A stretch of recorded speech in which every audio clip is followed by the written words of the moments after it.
normally trade on the 5-minute, 15-minute, but before market, I always check the whole day, draw down my lines on support.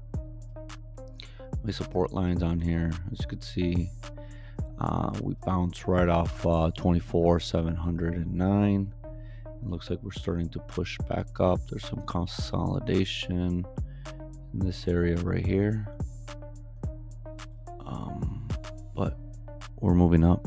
Normally I like to go into the 30-minute here and then putting this back to regular trading, and then I like setting my levels of where the market will normally trade around from the previous day. So as you can see, this little red line on there.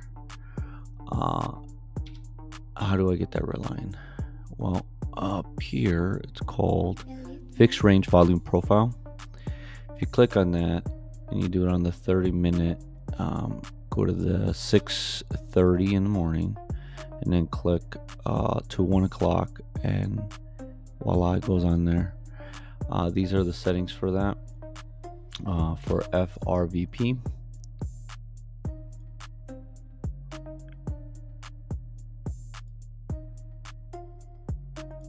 And then the visibility, I obviously want to see it throughout the whole thing.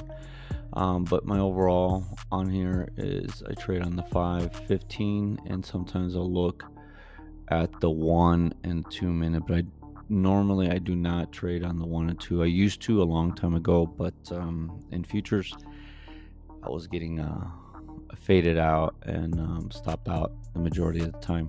On my chart I have the 50 EMA and the 14 EMA.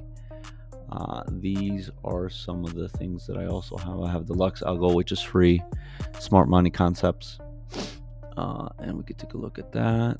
These are my settings for smart money concept, and this is free as well. You just got to go inside the indicators tab and type this in, and these are the settings for that. I already showed you guys the EMAs, and then I also use this orb, 15-minute orb on here, which means when the market opens for the first 15 minutes, it tracks the first range from the first 15 minutes. And then normally in futures, if it trades out of that area, that's the majority. If you have a strategy with the orb, that's when you start trading that it's pushing out of that, because it's showing a direction that the market is moving out of that area. And normally it's very similar to what I showed you guys with this FRVP. It takes the range of the overall, and then as we can see, it's trading around this red line. It drops down, comes back up, and it's just trading. So it's consolidating, and then it makes a move down. And then again here, it drops down, comes back. It drops down, comes back up, starts moving down around this line, and then it goes back up to the line, and it starts moving up. And then the following day, this is the trading range, and then it drops down past this line. So see how fast it dropped down here, because the previous day we were trading around this range, and obviously that was support. And if it wasn't able to hold that, with especially this gap right here, it pretty much filled in the gap, blew through that consolidation area from prior day, and then it pushed down. So that's normally what I see pre-market, and then I start getting ready for the day. My trading rules, normally I only trade from 6:45 to 8:45. So normally I don't, at market open at 6:30, I don't trade right away, because it's I want the market to show me a direction. If I win $5 to $1,000 in any trade, I close it down. Normally I don't like giving anything back, especially when you're trading prop firms, Apex. That's what I trade. Normally I trade the 50, 100K and the 150 accounts. And candles need to be they need to close above or below the 14 or the 15 EMA. So a good example right here. So as you can see here, we are already pushing up the 14 EMA, right? So normally if I'm looking at this 15-minute here, you could see that it already passed both of those lines. So if it's already past that range, what I want to see most likely a market open is a push up here and then a retest of the EMA of this 15 EMA before getting in.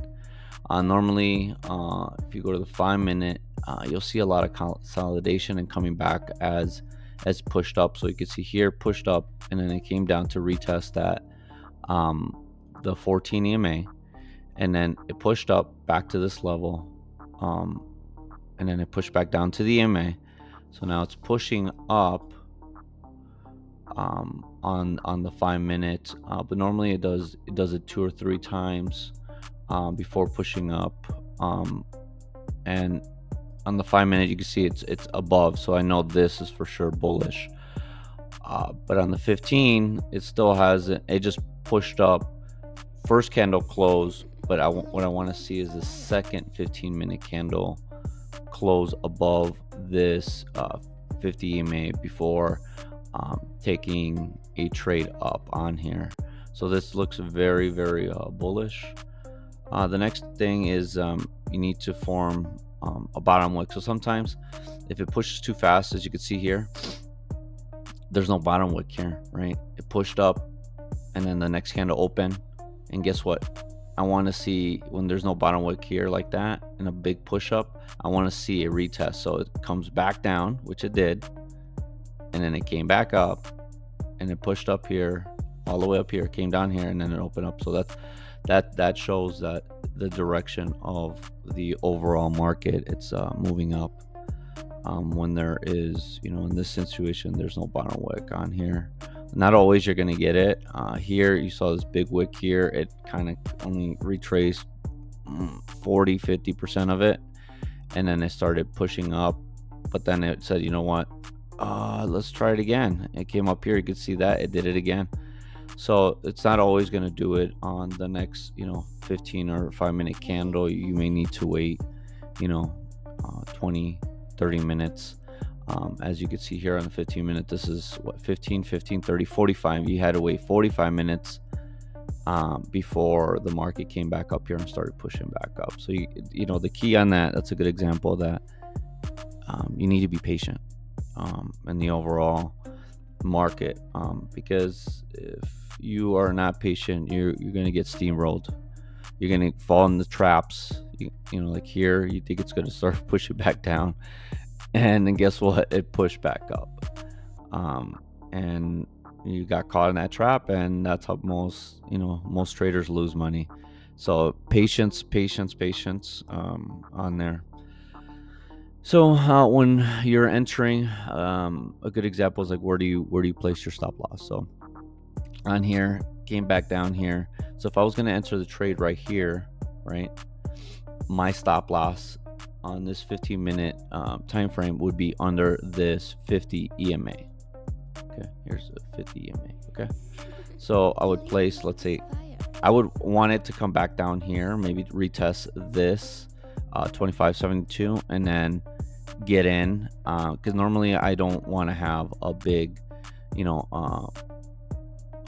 loss. So normally I do maybe 10-15 points max. So if I'm up here, you're talking about, you're already at 200 here, and then the line down here, you're talking about 60 points. Like, hey, that's way too much. I'm not gonna risk that much to get on there. If you miss the move, just be patient. It's wait for the next setup. It's very important. What I've learned, trading futures now for almost 2 years, is that you got to be patient. That's the number one. Number two, you got to know when to get in, when to get out. So a good example, those that I gave you guys on the EMAs. So if it was doing the same thing if it was trading the other way down, if there was a push down to go short, I want to retest of this EMA here, and the candle has to close down, has to close below the 14 EMA here, then the retest. It could go up a little bit, but not a lot, and then start pushing back down, and that would be a direction of a short. But I would never here try to get short if it's between here. Normally when you see these gaps here, it's consolidating, and it did right here. You see that, the consolidation on there? I want to see bigger gaps like this, because this is better. When these are too close to each other, you can get chopped up.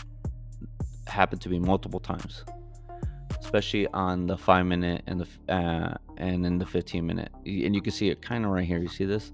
So they're so close to each other. There's a lot of consolidation here, and if you trade this, you're gonna blow accounts. You're gonna blow the account. You don't want to trade here. Don't trade here. Don't trade here. You want to trade here in this area. You see it starts pushing back up, getting farther away from the EMA, and that's what you want to do. And that's how you're going to keep your accounts on here.